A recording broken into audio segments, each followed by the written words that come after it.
Nah, judul hari ini saya tulis yaitu jangan gampang ikut-ikutan.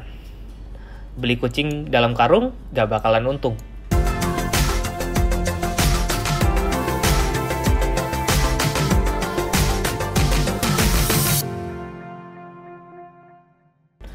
Jadi kenapa muncul judul ini? Karena banyak ya kayaknya kalian itu masuk karena Pak Kris masuk nih, gue ikutan beli gitu. Apalagi yang belakangan kan lagi pada seru kan, ada Pak Lo Keng Hong beli BMTR, beli MNCN gitu, gue ikutan masuk gitu. Nah, nggak salah sebenarnya kalau kalian mau masuk, nggak ada yang salah, cuma perhatikan nanti harus ada tambahan gitu loh, jangan cuma lihat Pak Lo Keng Hongnya masuk atau lihat guanya masuk terus kalian ikutan beli cuma karena berdasarkan hal itu. Boleh nggak sih sebenarnya ngikutin mereka, atau lebih baik gue ikutin siapa gitu? Atau ini kan lebih kelihatan tuh Pak Lo Keng Hong, jelas ya value investor Indonesia yang udah terbukti, yang udah kelihatan jelas-jelas make profit, make money dari saham, yang benar-benar kaya dari saham gitu. Cuma Pak Lo Keng Hong kalau dia ngikutin gayanya begitu, Pak Lo Keng Hong ngikutin siapa dong? Gitu kan bingung tuh. Makanya muncul tuh jangan gampang ikut-ikutan gitu. Karena siapapun itu ya balik lagi kan kita manusia. Nah, di sini untuk pemilihan beli sama jual itu banyak orang kayak tadi gue bilang, Pak Lo Keng Hong beli BMTR gitu, gue harus beli BMTR karena Pak Lo Keng Hong aja beli, masa gue nggak beli gitu kan. Terus yang kedua, terkadang jadi nggak masuk akal gitu. Pak Lo Keng Hong beli BMTR, mau berapapun harga BMTR gue beli gitu, dengan mengesampingkan analisa yang penting sebenarnya, yaitu teknikal dan fundamental gitu. Dan itu jadinya nggak valid jatuhnya. Kan kita nggak tahu Pak Lo Keng Hong belinya di harga berapa, Pak Lo Keng Hong sekarang udah jual apa belum, terus belinya karena apa. Nah, makanya itu yang jadi dasar pemikiran kenapa kita harus bahas ini. Karena nggak ada satu orang pun yang bisa sukses rate-nya sampai 100% gitu. Kalau kalian ngikutin Pak Lo Keng Hong beli apa, Pak Lo Keng Hong tuh beli banyak lah pokoknya, nggak usah gue sebutin. Yang jelas kelihatan kan dari kepemilikan saham besar, kalau kalian lihat di insider information di Stockbit, itu jelas ada Petrosi, yang ada jelas-jelas namanya Pak Lo Keng Hong. Lalu yang kedua MBSS. Nah, dari dua jenis saham ini aja, kalian lihat Petrosi naik, bagus naiknya di tahun ini. Kalian lihat MBSS justru turun tuh, dari harga 900 highest-nya turun sekarang udah 300-an, bahkan kemarin sampai 200-an gitu. Pak Lo Keng Hong beli nggak? Beli dari beberapa tahun yang lalu gitu. Pak Lo Keng Hong punya. Makanya apakah dengan begitu sahamnya akan naik terbang 100%? Enggak juga gitu. Makanya enggak ada yang 100% success rate. Jadi balik lagi gitu. Atas dasar apa kalian beli gitu. Jadi jangan pernah ngikutin acuan dari figur-figur ini doang. Nah, gue kasih contoh kasus ya, karena gue ngalamin sendiri. Yang pertama itu MYRX. Gue sempat diundang ya, waktu kita di acara ini di Bursa Efek Indonesia, itu khusus untuk analis-analis yang ada di Indonesia. Kita diundang datang, di situ ada Pak Beni Cokro. Dia ada bilang, waktu itu sih bener-bener pede banget ya, waktu tahun 2017 kalau nggak salah ya, 2017 waktu JOC udah buka. Waktu itu dia bilang, saya ini pemilik MYRX terbesar, saya yang punya MYRX, jadi nggak mungkin saya mau MYRX itu jelek. Tentu saya pengen harganya MYRX itu naik ya, harga sahamnya naik, supaya ya saya juga jadi naik, karena itu perusahaan saya gitu. Nah, waktu Pak Beni Cokro ngomong begitu ya wajar gitu. Kenapa? Karena memang perusahaan dia berusaha untuk meningkatkan harga saham perusahaannya.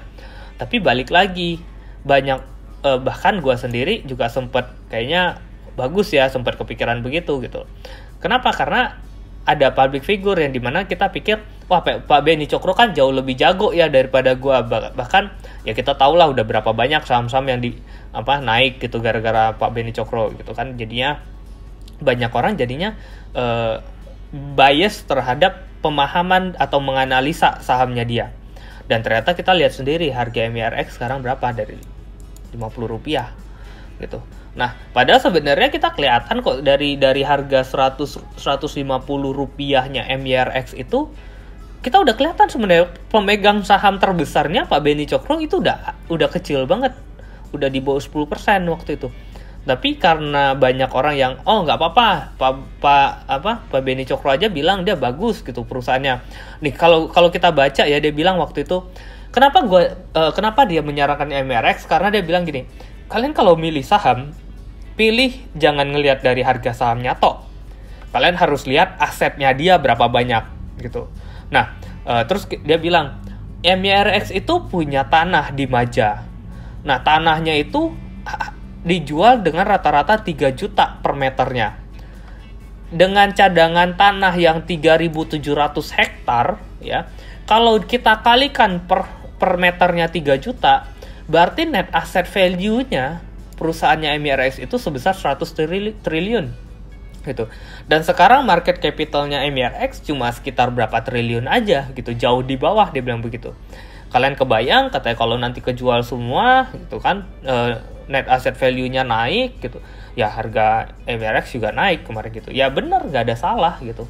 Cuma kan permasalahannya kepemilikannya tadi gitu, dari sisi manajemennya tadi gitu. Di Stock School kita belajar ada 3 tuh dasar kita membeli saham: manajemen, prospek, dan valuasi. Itu kita bahas dalam tuh di situ, manajemen, prospek, dan valuasi.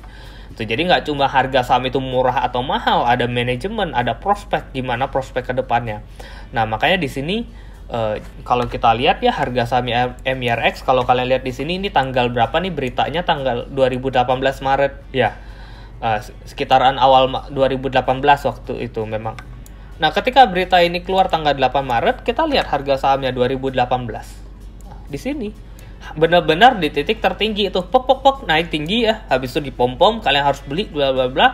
Dan banyak juga orang yang jadi ikutan beli, dan ternyata ya di sini bisa jadi ajang kita belanja, mereka keluar.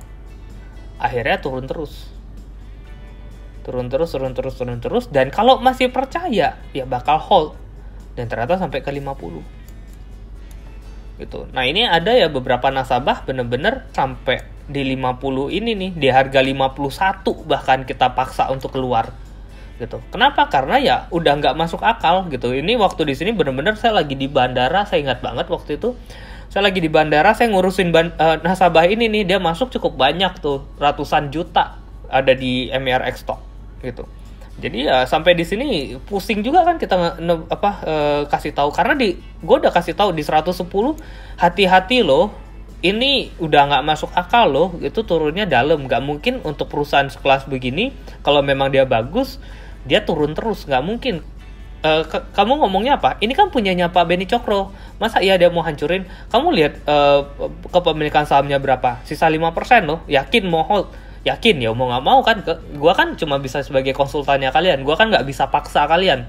Nah, sampai di 51 mau nggak mau gue harus telepon terus-terusan sampai dia ya jual aja, confirm untuk dia jual di situ. Jadinya loss banyak karena waktu dia turun sampai di sini dia beli lagi, waktu di sini dia beli lagi, waktu di sini dia beli lagi, waktu di sini dia beli lagi. Sampai sebenarnya di 50 itu dia masih bilang gue masih mau beli nih gitu. Memang kayak dananya unlimited memang kayaknya. Cuma setelah gue jelasin semuanya, jadi ya oh ya deh gitu, nggak apa, tahan aja deh, nggak usah beli gitu. Makanya ini yang jadi perhatian tuh gitu. Yang pertama, cash pertama 2018. Yang kedua, Bumi. Kalian silahkan search saham Bumi ya. Saham Bumi kan naik tuh dari tahun sempet dari 50 naik sampai ke 500 waktu itu. Ya, ini tanggal 27 Januari ya. Kalian mark tanggal ini benar-benar 27 Januari. Ini titik highest-nya ya, Bumi di 505. Titik tertinggi Bumi. Kalian lihat ini ada tanggal 27 Januari. Ini adalah satu-satunya berita dari Kontan. Nggak ada media lain yang memberitakan ini. Mungkin ada, cuman ya overall tanggalnya pasti akan sama. Silahkan kalian cari, kalau ada kasih tahu saya akan minta maaf kalau memang ada di depan. Lokehong meraup angpau besar dari Bumi lihat tanggal 27 Januari. Lihat tanggal 27 Januari adalah titik tertingginya IHSG di 505 di situ. Nah, ini gue search ya, sebenarnya gue cari dari tahun 2016 tuh ada nggak sih berita tentang Lokehong beli Bumi, dan ternyata nggak ada, baru keluar bener-bener di Januari 2017 gitu. Di sini kalau kalian baca tentang berita ini, dia menjelaskan Bumi itu bagus, Bumi itu perusahaan yang cukup sehat, hitung aja batu baranya dia banyak sekali. Kalau kalian hitung batu baranya dia digabungkan dengan asetnya atau market capitalnya, itu tuh nggak wajar harga Bumi itu di harga segitu sekarang, katanya begitu. Makanya di harga 500 itu baru muncul berita, tapi berita ini kita nggak tahu tuh dia state-nya di harga berapa. Kalau nggak salah ada yang bilang Pak Lokehong belinya dari harga 50. Cuma kan kalau kita nggak tahu ya, kita tuh Lokehong megang Bumi nih di harga 500 gitu. Nah, di sini waktu tanggal 12 Januari 2017 saya juga ada live di IDX channel. Saya juga memberikan rekomendasi di situ. Nah, kita lihat bentar. Tahun 2017 ya, waktu itu tanggal 12 Januari ini, sebelum berita tanggal 27 Januari, kita gue ada kasih rekomendasi terkait tentang Bumi. Memang ditanyain tuh, yang satu kasih rekomendasi apa, yang satu kasih rekomendasi apa. 190, Pak Kris, Bumi Resources. Menarik, saya rekomendasi dari harga 100-an saya suruh keep dengan target saya sebenarnya dari kemarin saya bilang selalu 500 dari harga 100 itu. Nah, terkait sekarang di 390 sebenarnya kemarin saya pasang untuk stop lossnya di 350 karena sekarang supportnya Bumi di area 350, sehingga untuk saham Bumi ketika dia masih naik saya bakal biarkan terus Bumi naik sampai berapapun. Dan kalau saya lihat secara valuasi fundamentalnya juga masih secara PBV-nya masih sangat murah gitu, seperti itu. Jadi untuk Bumi sebenarnya karena saya punya dari 100-an jadi nggak terlalu takut untuk Bumi, tapi kalau untuk yang baru beli ya bisa pasang di area stop loss 350. Itu area stop loss yang harus diperhatikan begitu ya untuk Bumi Resources. Cukup menarik, dua pandangan yang berbeda begitu ya. Nanti itu. Oke, nah itu tadi ya tanggal 12 Januari di situ di state harga Bumi waktu itu udah 390.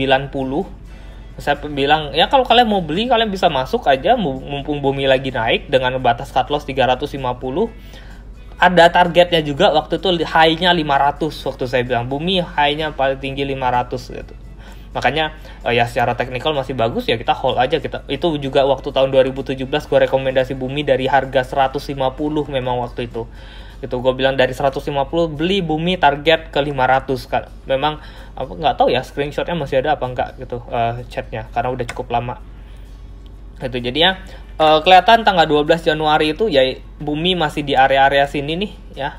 Nah di candle yang terakhir itu tuh, nah di candle yang merah ini nih Bumi di terakhir itu di tanggal 12 sempat turun sampai di sini cuma nggak nyampe 350 ya, kalau nggak salah turunnya cuma sampai 370 dan habis itu naik lagi sampai ke 500. Nah yang ngikut berita dari Lokehong di sini tanggal 27 Januari ya pada banyak yang beli, makanya pada saat tanggal 28 sempat naik sampai 520 di sini nih Bumi. Kenapa? Ya karena tadi semua orang jadi pede, wah Lokehong aja beli nih, gue beli.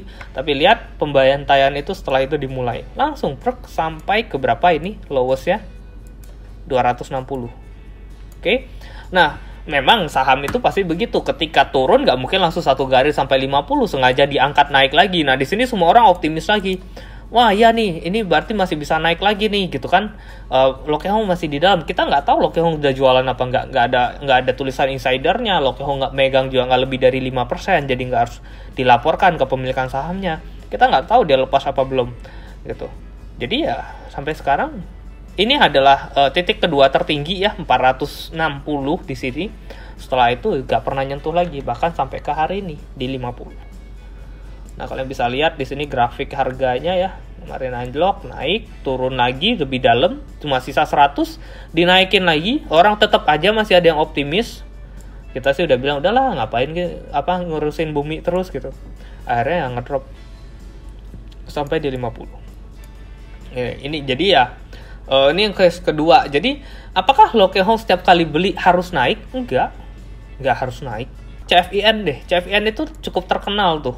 Karena tiap kali beberapa teman-teman yang ikut di RUPS itu tiap kali RUPS-nya CFIN ada terus tuh. Nah, kalau di sini gue lihat ya, gue kasih lihat grafiknya CFIN. Nah, kalau kalian lihat grafiknya CFIN, klipan, bukan susu ya. Samipan. Bentar. Nah, kalau kalian lihat ya grafiknya CFIN tuh dari tahun 2011 highest-nya kok 760 sampai hari ini nggak pernah naik. Secara fundamental murah. PBV cuma 0,2, 0,3, PER cuma sekitar 3 kalinya. Ini masuk ke dalam kategori value investor gitu. Kenapa malah turun terus harga sahamnya?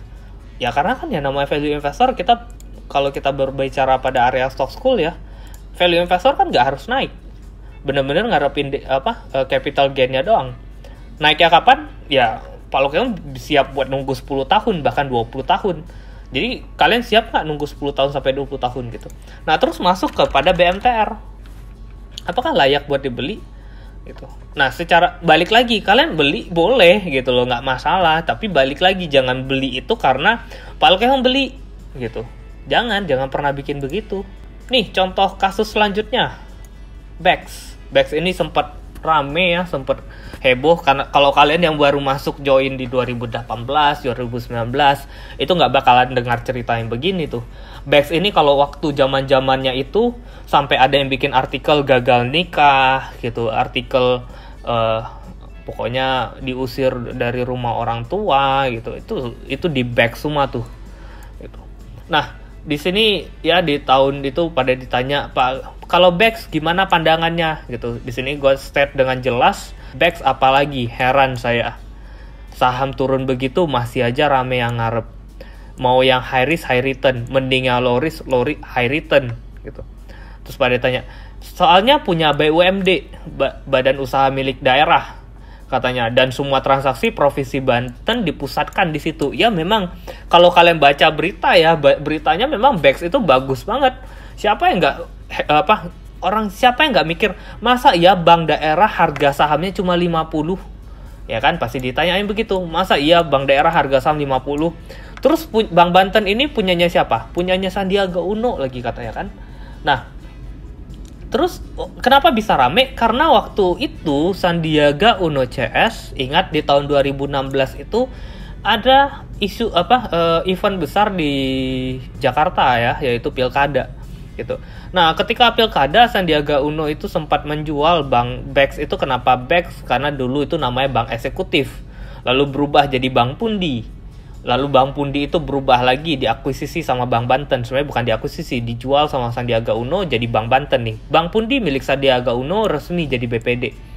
Gitu. Nah, ini di tahun 2016. Jadi ya memang di situ right issue-nya ya, butuh uang di situ, penyertaan modal. Nah, Bank Banten itu masuk tuh beli Bank Pundi waktu itu. Makanya waktu itu ya harga sahamnya sempat naik ya karena ada isu, dan market sangat booming waktu itu, dari 50 kencang sekali sampai ke 100 waktu itu. Tapi 100 waktu itu aneh gitu. Naiknya tuh aneh karena kinerjanya jelek, cuma masalah isu, lalu ada right issue-nya doang tuh. Ya kan, right issue kan kalian bisa lihat tuh, ACST juga bisa naik tuh dari 200 sampai ke 500-an gara-gara right issue gitu. Tapi kalau ditanyain kinerja, gua sih nggak berani ya, apalagi ekuitasnya negatif gitu. Right issue dengan ekuitas negatif, ya kalau ekuitasnya negatif perusahaan itu berarti udah nggak punya modal gitu, modalnya udah minus. Nah, kalau modalnya minus ya itu cenderung rawan bangkrut. Untung aja ACST itu punyanya Astra, jadi ya orang pada percaya, oh nanti bakal dibantuin Astra, dan ternyata memang right issue-nya kan ada pembeli siaganya. Itu lupa United Tractor atau Astra-nya yang bakal jadi pembeli siaganya gitu. Makanya kelihatannya menarik. Nah, tapi bisa jadi ya right issue diangkat nih dari 200 sampai ke 500. Sekarang udah di 500. Apa alasan saham ini masih bisa naik? Perusahaan ruginya gede sekali. Ekuitas negatif, hutangnya besar sekali. Apa alasan saham ini masih bisa bangkit? Saya sih nggak berani gitu. Jadi waktu right issue bisa turun nggak? Bisa aja turun. Ini mumpung sekarang market lagi pada euforia. Banyak yang kasih rekomendasi beli ACST naik terus gitu kan. Ya wajar, saham naik pasti orang bakal bilang itu bagus, ya kan. Jarang sekali ada orang bilang saham naik itu jelek. Seperti katanya Warren Buffett, be greedy when others are fearful, be fearful when others are greedy. Dan jadi waktu orang greedy di sini ACST, gue nggak ngelihat ini suatu saham yang menarik untuk di masa depan gitu. Kalaupun menarik ya gue bakal minta benerin dulu kinerjanya dia, baru bakal gue beli. Karena kenapa? Karena gue mending nggak untung dari harga saham ACST dibandingkan tiba-tiba kenapa-napa. Jadi uang gue malah hilang di ACST gitu. Karena gue tipe yang lebih kepada low risk dan high return gitu. Ngapain nyari yang high return high risk gitu, kalau memang low risk dan high return itu ada. Makanya ACST kok nggak direkomendasi ya, kok sahamnya naik terus. Ya gue sih ngeri gitu. Gue ngelihat saham itu bukan karena harga sahamnya naik, tapi karena memang harga saham itu pantas buat dibeli gitu. Makanya di sini ini yang ketiga nih ya, BEX. Bahkan ya sampai hari ini BEX ya jadi import-importan gitu. Terus pada tanya, kok harga sahamnya bisa sampai 0 gitu. Ya memang karena kan kalau issue bakal lihat nih, ini 50 nih. Ini kenapa bisa jadi 40? Gitu, bahkan di bawah 40. Karena issue kan ada lembar saham beredar yang lebih banyak. Jadi harga teoritisnya turun sama kayak ACST. Jadi harga 500 pas buka langsung jadi 290 ya kalau nggak salah tadi pagi. Gitu, 290-an. Nah, dari sini ya karena lembar saham beredar itu tambah banyak, makanya harus ada penyesuaian harganya bakal diturunin. Gitu. Makanya di sini kenapa bisa di bawah 50 karena ada issue. Issue-nya cukup besar, makanya ada penurunan harga di sini. Diturunin. Jadi sekarang di harga 50 lagi. Gitu. Jadi kebayang ya ada beberapa, ada yang bisa untung nggak kok? Ada yang untung sih beli dari sini sampai ke sini, ada. Nggak mungkin nggak ada yang untung, pasti ada yang untung. Tapi seberapa beruntung kalian bisa untung terus-terusan untuk ngikutin saham-saham yang begini gitu loh. Kalau kalian punya dasarnya nggak kuat, beli itu cuma ngikut-ngikutan orang gitu, ya itu hanya tinggal nunggu waktu doang. Oke, hari ini gue bisa lompat sampai ke sini, besok gue bisa lompat sampai sini, kapan terplesetnya doang gitu loh. Dan banyak orang kenapa pada bilang saham itu jelek, saham itu bahaya, ya karena salah sendiri belinya tuh ngikut-ikutan. Kita di JOC kita ada kasih kelas-kelas gratis buat kalian bisa belajar gitu. Kalian bisa tanya langsung ke gua, nggak lewat orang kedua, nggak lewat sekretaris, nggak lewat gua suruh anak-anak stock school yang balas, kecuali bener-bener gua lagi sibuk banget gitu. Dan ya masa iya masih mau ikut-ikutan yang begini gitu. Terakhir ya, ini tadi kan orang public figure. Nah sekarang contoh kasusnya dari grup gitu, sekuritas asing, Citigroup. Jadi Citigroup tanggal 9 Februari 2018 itu dia kasih rekomendasi buy Indica Energy, target price 6.000, current price tanggal itu 4.000. Oke? Nah, kalau kalian di Stock School kalian bisa belajar tentang bandarmologi. Bandarmologi di Stock School kita lihat siapa yang beli, siapa yang jual. Nah, kalau kalian lihat di sini dari tanggal 9 Februari berarti 9 bulan 2 ya. Gua tarik garis sampai 9 bulan 8, 6 bulan itu. Kenapa 6 bulan gua tarik garis? Karena di sini nih 4.000 itu di sini ya, sekitaran Februari itu di sini nih tanggal 9 keluar rekomendasinya waktu turun ya. Targetnya 6.000 itu bahkan di halaman ini tuh masih di atas lagi, tembus ke atas gitu kan. Nggak kelihatan. Nah, kenapa sampai bulan 8? Karena memang ini masa sideways. Karena kita lihat dong kalau dia rekomendasi harusnya sideways di sini dibeli dong, dikumpulin dong gitu kan. Masa kalau di sini dia suruh beli tapi di sini dia jualan, dan ternyata benar malah waktu sideways tanggal 9 bulan 8 dia akan kita batasin sampai bulan 8 itu berarti sekitaran Agustus di sini nih. Ya kalau kalian lihat di bawah tuh ada Agustus di sini. Nah, kalian lihat Citigroup itu kode brokernya adalah CG. Ini. Oke. Disuruh CG jualan 26 miliar. Gitu. Lalu kemana target price 6.050? Ya kita nggak tahu. Gitu. Yang ikutan di sini, yang beli bakal indi balik sampai ke 6.000, ada nggak? Banyak. gitu. Bahkan gue juga bilang waktu di sini ya Indi masih bagus kok, waktu dia masih di sini nih ini masih bagus, hold aja gitu. Tapi balik lagi, kalau memang ini kan kelihatan nih kalau dari tren ya, tren jangka pendek, tren ya, kalau kalian nonton video playlist kita yang tren. Nah tren itu kan ketika dia turun naik nggak lebih tinggi lalu dia break low, berarti dia udah masuk ke tren turun kan gitu. Nah bisa jadi ya CG mungkin waktu di sini kasih rekomendasi buy ini di sini. Nah tapi ternyata kan nggak sesuai ekspektasi, terus sahamnya break low di sini. Ya mau nggak mau CG jualan. Ya nggak salah nggak CG nggak salah gitu. CG bener kalau dia jualan di sini, CG bener gitu. Karena memang secara teknikal ini sudah break low. Tapi CG ada nggak ngasih tahu orang-orang, gue jualan ya di sini gitu. Rekomendasi kemarin yang gue bikin itu nggak jadi ya gitu kan, nggak dikasih tahu. Nah kalau kalian cuma ngarepin CG beli nih, terus babi buta hold, targetnya 6.000, langsung percaya 6.000, terus ternyata harganya sekarang kemarin sempet sampai ke 600. Bayangin kalau kalian beli di 4.000 turun sampai ke 600, anggapan di sini 400 juta, sampai di sini berapa? Kalau 400 kan berarti 40 juta. Ya berarti sekitar 80 lah. Gitu. Dan sayang. Dan biasanya kalau udah begitu udah parah sampai di sini nih, udah turun sampai 2.500 ya dari 4.000. Uangnya udah sisa 250 juta. Atau 200 juta. Pada bilang, udahlah nanggung lah. Nah yaudah. Nanggung gitu. Nggak nanggung. Gitu. Jadi ini yang perlu diperhatikan ya. Jadi kesimpulannya ya public figure penting. Kita harus punya orang-orang yang gue mau kayak Pak Lok Yong Hong, gue mau kayak Benny Cokro gitu, jago mereka, jago. Dan tapi kewarasan itu jauh lebih penting. Harus waras, harus sesuai. Jadi jangan pikir dia beli, gue beli, dia jual, gue jual. Karena itu juga, karena balik lagi ya, saham itu there's no free lunch. Gue selalu bilang there's no free lunch in market. Gak ada yang gratis. Saham itu kalau mau dibikin sebenarnya ya, kenapa kalian tuh cuma duduk di JUC, makanya enak banget rasanya.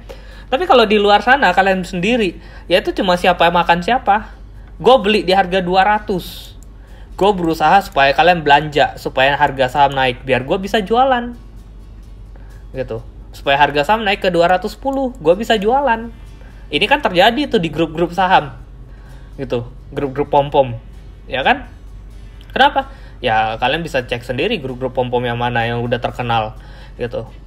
Waktu harga saham di sini dia suruh beli, ternyata dia jualan, habis itu turun.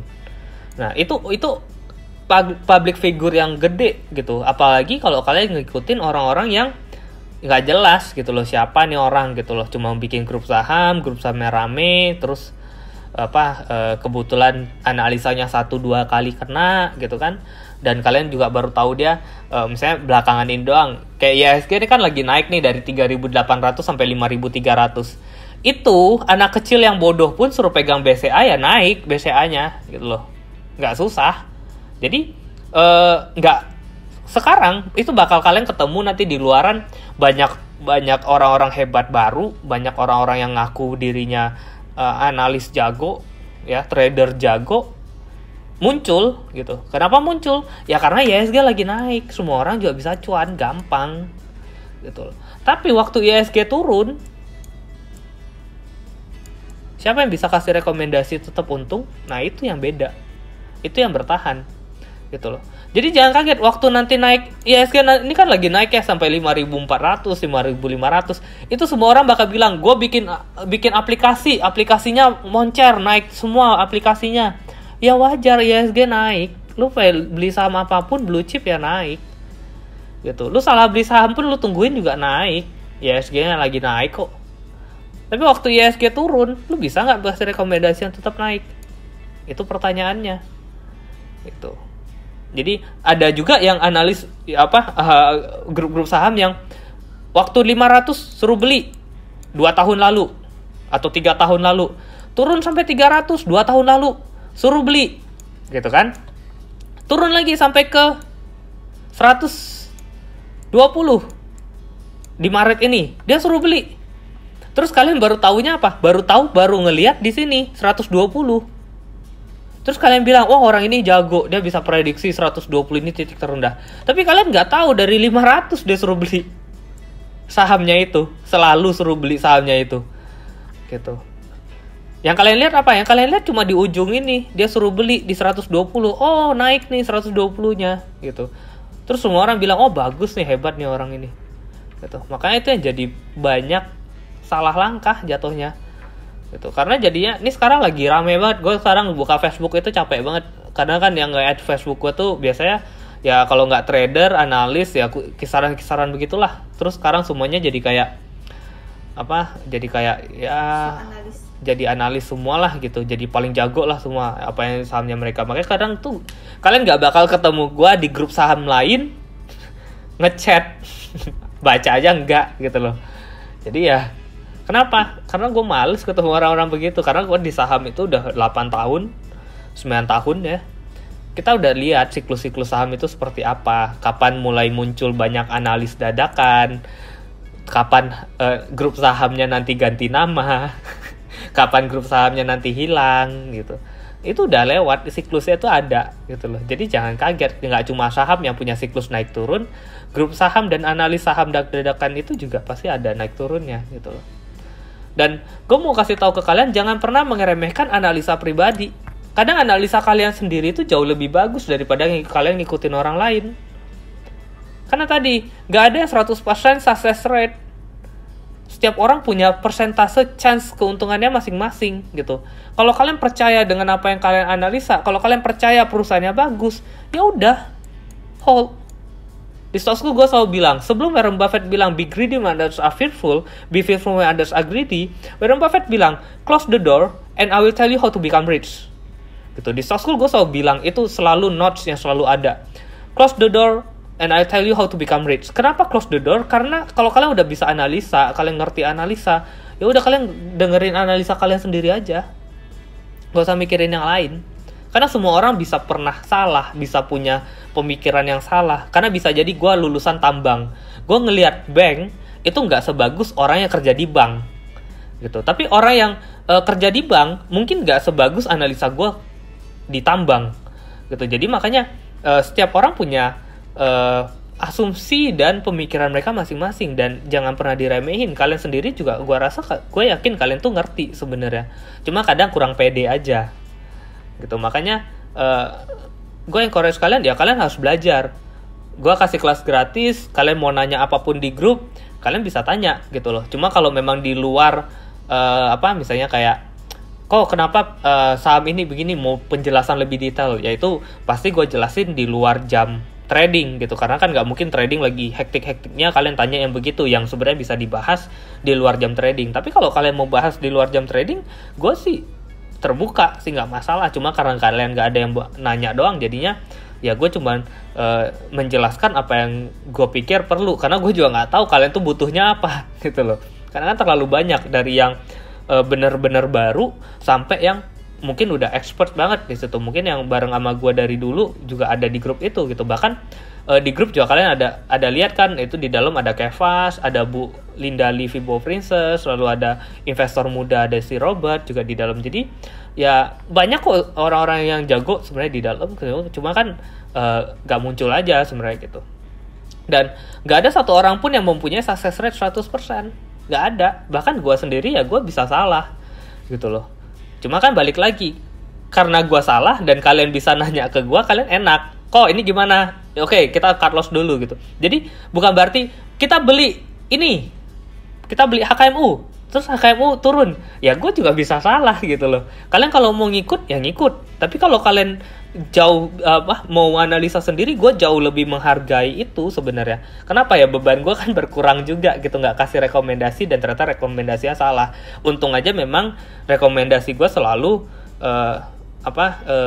konsisten ya, karena gue independen, gue nggak pernah nggak diajakin sama orang lain atau untuk kepentingan pribadi gitu. Jadi ya apa yang gue lihat itu salah ya atau sell ya gue sell, kalau gue lihat itu buy ya gue buy. Anak-anak soft school tahu kok bagaimana cara gue beli sampai gue ketik buy, itu anak-anak stock school tahu. Gue bahkan keluarin semua apa yang gue tahu, gue kasih ke stock school. Kenapa? Supaya kalian belajar gitu loh, supaya kalian gak cuma ngarepin gue.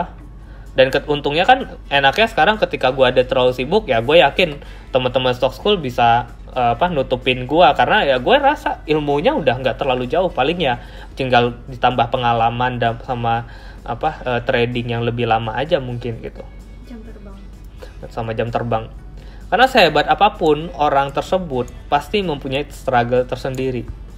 Jadi kadang kalau kalian tanya Pak Kris saham apa ya, apalagi kalian tiba-tiba datang curhat, Pak, gue udah loss dari 100 juta, uang gue ada sisa 80 atau 70. Gimana ya Pak?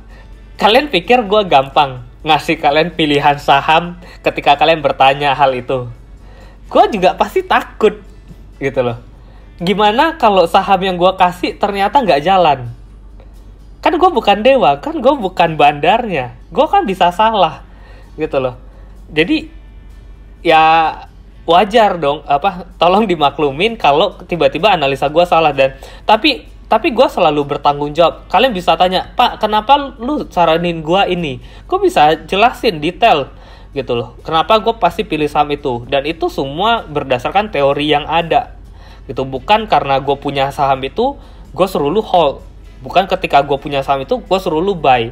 Bahkan kadang ketika gue punya saham pun, ya kalau memang kalian mau sell aja, nggak masalah. Bahkan kadang kalau gue lagi kesel banget kan, kok ini hold nggak, ya udah kalian sell aja deh biar gue nggak pusing gitu kan. Karena gue juga punya struggle-nya tersendiri, kalian nggak cuma kalian gitu loh.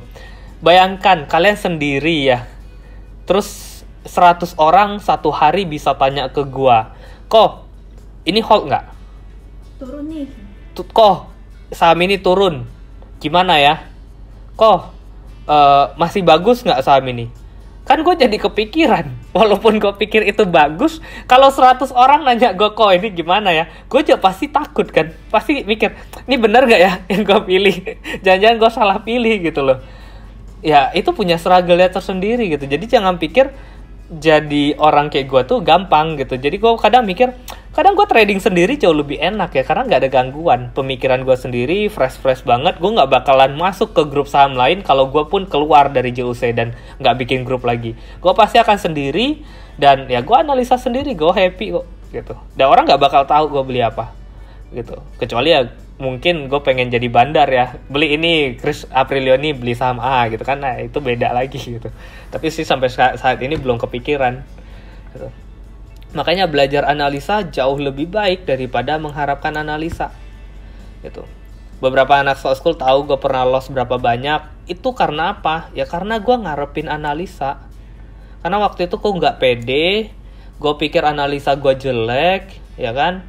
Terus gue lihat siapa yang bisa gue jadiin panutan, gue ikutan, gue beli gitu. Gue beli, harga sahamnya turun, Pak ini masih boleh di hold nggak gitu. Boleh hold aja. Dari 200 turun sampai ke 50. Padahal gue tahu, gue analisa, gue tahu dia udah nggak ajar ini turunnya gitu loh. Ini tuh harusnya cut loss gitu loh. Ini udah di bawah MACD, udah dead cross dari kapan hari ini tuh udah kayaknya susah banget gitu. Cuman karena gue nggak percaya sama analisa pribadi, gue dengerin orang lain. Makanya zaman dulu tuh orang selalu tanya, Pak ada info nggak dari bandar A? Nyari info bandar A, nyari insider information gitu. Padahal nggak ada yang pasti. Bahkan ya pernah ada satu perusahaan di rootnya sendiri yang kasih tahu. Perusahaan gue mau naik harga sahamnya, turun dari 12.000 jadi sisa 3.000 malah lowestnya. Di rootnya sendiri loh yang bilang gitu. Pak beli saham ini bagus gitu. Kemungkinan besar kita bakal naikin sampai ke 15.000. Turun nggak? Turun. Terus gue mau salahin siapa? Gue nggak bisa salahin dia. Gue salahin siapa? Gue salahin gue sendiri. Kenapa gue bego mau dengerin orang gitu. Makanya sampai sekarang gue nggak bakal ada berita-berita, insider information nih, infonya bakal dikerek sampai berapa. Kalaupun ada, gue pasti akan lihat technical. Gue pasti bakal suruh anak-anak stock school, kalian lihat technicalnya, kalian jagain technicalnya. Walaupun ada rumor, kalian lihat technicalnya. Kalau technical suruh sell. Kalau ada rumor suruh buy, kita lihat teknikalnya. Kalau teknikal suruh sell, tetap nggak usah ikut rumornya, nggak penting gitu. Makanya gue bilang, ya kalian belajar untuk belajar itu jauh lebih baik daripada kalian bayar dapat rekomendasi. Ada orang tuh nggak mau belajar, ada orang pikir gue nggak bisa belajar lagi, gue udah tua, otaknya udah nggak nyampe, gitu. Terus nggak mau belajar. Sebenarnya itu kalian cuma membatasi diri sendiri. Tanya anak-anak stock school, seberapa susah sih bahan-bahan stock school? Gampang. Sesi kedua, technical analysis itu cuma 1 jam kelar. Bahkan mau setengah jam pun kelar kalau kalian mau. Gampang, gak susah. Kenapa berbayar? Karena supaya kalian menghargai ilmu itu. Gitu. Kenapa berbayar? Kalau gue kasih gratis, gue nggak tahu bisa sampai kapan. Dan kalau gue kasih gratis, kalian pikir terlalu gampang. Kalian pikir itu nggak ada harganya. Itu free. Gitu. Ketika nggak ada harganya, mencapai itu gampang, ya orang bakal dapat gampang aja. Akan buang itu gampang aja. Padahal kalian nggak tahu, untuk bisa dapet hasil dari stock school itu, gue pengalaman habis duit ada, pengalaman loss ada, pengalaman semuanya ada. Jadi makanya anak-anak stock school, kok gue kayak gini? Ya lu kayak gini, habis itu lu gini, habis itu lu gini. Kok lu tahu? Ya gue pernah lewatin gitu. Kok gue gini? Gue tahu habis di sini, kok lu sini, lu kesini. Gue lewatin gitu. Gue semua lewatin. Jadi gue bukan analis yang cuma teori. Gue trading, tiap hari gue trading. Udah berapa tahun gue full time trader. Semua yang kalian lakuin itu gue lakuin. Dan stock school gue rangkum semuanya supaya kalian gak ngelakuin hal-hal yang kalian gak perlu lakuin, supaya kalian terbebas. Kenapa kalian enak banget? Gue baru trading setengah tahun, untungnya bisa gede banget. Coba kalian keluar sana, orang yang baru trading. Bahkan kemarin gue ketemu orang di Batam, dia baru masuk dari bulan Maret, lowest IHSG di 3.800. Kemarin dia marah-marah, IHSG naik sampai 5.300. Gue aja gak ngerasain untung sampai hari ini, bahkan loss lebih banyak. Gue padahal udah bayar rekomendasi yang 1 tahun berapa juta, 1 tahun berapa juta. Gue bayar cukup banyak rekomendasi gitu. Yang YouTube-nya kasih pembelajaran saham, ternyata mereka jualan rekomendasi. Gue bayar supaya gue dapat rekomendasi. Untung nggak? Enggak. Gitu. Makanya gue bilang hal simple ke dia. Kalian ikut rekomendasi, kalian tahu nggak orang itu untung apa enggak?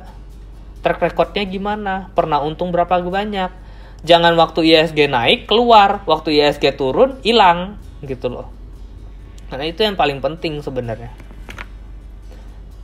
Di sini kenapa ada gambar anak kecil main badminton gitu? Karena gue selalu bilang ke orang-orang tuh gini, gue lebih senang ketemu orang dari yang nggak ngerti saham. Kenapa? Ya kayak anak kecil, lu nggak ngerti main, lu ajarin main badminton cepet dan tekniknya bener. Gitu. Tapi bayangkan kalau anak kecil ini dia nggak latihan, ya dia bermain dengan sesukanya dia, nggak ada yang ngarahin, sampai dia tua dia pasti punya gaya khas sendiri. Ya kalau gaya khasnya itu bagus. Kalau ternyata gaya khasnya dia berantakan, mukulnya nggak pernah kuat karena megang raket badminton itu pas di kepala tangka yang bulat itu dia pegang di sininya, di bulatnya di situ dia pegangnya pas di paling atas bukan yang di paling bawah, gitu kan, dia pegang paling atas misalnya gitu. Ya waktu dia udah tua terus kita udah mau benerin, Pak salah loh, pegangnya jangan di bulatan itu gitu loh, pegangnya harus di paling bawah gitu supaya tenaganya lebih kuat. Emang bisa dirubah secepat itu? Gak bisa.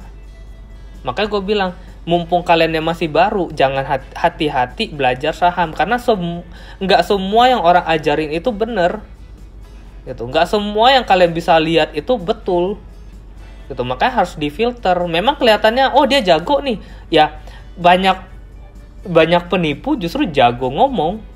Gua mungkin kalian lihat gue jago ngomong gitu kan, tapi gue jago ini kalian lihat kalau di YouTube tuh sebenarnya ada tuh video-video IDX channel gue pertama kali masuk, itu gue ngomong jelek banget gitu. Tapi gue belajar supaya apa? Supaya gue bisa deliver. Tapi kalau kalian tanya gue bisa ngomong sebaik orang-orang lain ngomong, nggak bisa. Kalau kalian lihat gue ngomongnya selalu begini, belak-belakan. Gue nggak bakal ngomong bahasanya bagus, bahasanya baku, bahasanya kayak motivator ya kalian bisa gitu. Nggak bisa gue kayak gitu. Gue bener-bener ya ini enggak, ini salah, ini bener. Udah clear. Apa yang menurut gue betul ya betul, apa yang menurut gue salah. That's it gitu. Kenapa ya? Karena dasarnya harus bener dulu. Kalau mindset kalian bener di saham, kalian gampang cuan. Gue selalu bilang mindset awal itu adalah mindset. teori itu cuma berapa persennya doang. Kalian tahu teori, kalian belum tentu bisa untung. Kalau kalian yang tahu teori bisa untung, harusnya saham itu udah banyak bikin orang kaya. Kenapa nggak banyak orang kaya? Gitu. Makanya itu yang penting. Itu dasar kalian harus bagus. Warren Buffett selalu bilang, invest in as much of yourself as you can. You are the own biggest asset by far. Jadi ya ujung-ujungnya invest ke diri kalian sendiri jauh lebih bagus daripada kalian bayar rekomendasi untuk ngarepin orang lain. Gitu loh. Kalian harus percaya diri, kalian harus pede, kalian tuh bisa sebenarnya. Nggak ada yang nggak bisa. Warren Buffett bilang, gue kalau hanya orang pintar yang bisa bermain saham, gue nggak bakalan bisa kaya. Gitu. Jadi ya nggak harus orang pintar yang bisa invest di saham. Semua orang yang punya keinginan untuk belajar itu bisa. Gitu. Makanya gue lebih senang kalau orang bayar untuk belajar daripada orang bayar buat kasih rekomendasi. Gue pernah buka rekomendasi nggak? Pernah. Gue pernah bikin rekomendasi. Orang beli tabel harian itu, yang tabel itu mereka bayar sebulan 500.000 dulu. Tapi gue pikir kalau gue lakuin itu, orang nggak berkembang. Orang terus-terusan akan mengharapkan gue. Ya udah gue kasih aja gimana cara gue analisa. Dan gue kasih gimana cara gue analisa pun nggak banyak orang yang mau belajar. Gitu. Padahal kalau kalian lihat, gue cuma mau ngajarin analisa itu khusus buat nasabah-nasabah di JUC. Gue nggak mau keluarin itu keluar. Gitu. Kenapa ya? Karena memang ilmu gue berharga. Bahkan gue kasih harga 6 juta itu udah terlalu murah bahkan. Gitu. Karena ya kalian bisa tanya sendiri lah sama Stock School. Kalau gue ngomong kan kayaknya aneh banget gitu. Nah, kalau kalian memang nggak mau bayar, gue kasih video gratis, gue bikin video buat kalian gitu loh. Dan ini udah belajar loh. Ini ada corporate action. Kalian mau tahu belajar tentang corporate action, kalian baca nonton video ini. Kalian mau tahu tentang penjelasan saham sederhana, kalian bisa dilihat di sini. Nah, e-learning ini khusus untuk belajar lebih dalam tentang technical, fundamental, semua di sini. Rekomendasi mingguan mungkin minggu depan, mulai minggu ini mungkin bakal gue aktifin lagi untuk yang investor jadi bisa trading secara lebih panjang. Nah, nanti bakal muncul rekomendasi mingguan di mulai minggu ini di YouTube gitu. Jadi ya kalau kalian butuh penjelasan kasih aja kok, bikin video tentang ini dong. Gue pasti selalu open kok sebenarnya begitu. Dan kalian jangan takut kalau mau request. Kadang kelihatan aja galak, sebenarnya enggak kok. Oke. Nah, Stock School ya. Stock School gue bikin tiap 3 bulan sekali. November nanti baru ada. Ya silakan kalian daftar nanti untuk di November. Tapi memang pendaftaran belum dibuka. Dan nanti akan ada info lebih lanjut. Cuman gue nggak jualan Stock School-nya di sini. Cuma kalau menurut kalian perlu buat belajar ya nggak ada salahnya. Kalian tanya anak-anak Stock School tuh nggak pernah rugi kok ikut Stock School. Gitu. Selalu gue balikin dengan cara cuan di saham, walaupun gue nggak bisa janji pasti cuan apa yang gue kasih gitu. Cuman at least dari belakangan ini 2 tahun belakangan ini setiap kali Stock School gue kasih beberapa saham, 1 atau 2 sahamnya naik. Kayak terakhir gue Stock School Q3 ya. Stock School Q3 kemarin jelas-jelas kita bilang BBKP itu sangat menarik waktu harganya masih 190-an dan ternyata udah mau 300 hari ini. Sempat 300 malah. Kan udah 50% sebenarnya. Gitu. Jadi ya silahkan kalau kalian mau ikut. Oke, kayaknya cuma itu. Jangan lupa klik like, share, dan komen di video ini kalau ada pertanyaan lebih lanjut. Dan jangan lupa subscribe untuk mendukung channel ini supaya jadi lebih besar. Sampai jumpa di video selanjutnya. Semoga cuan.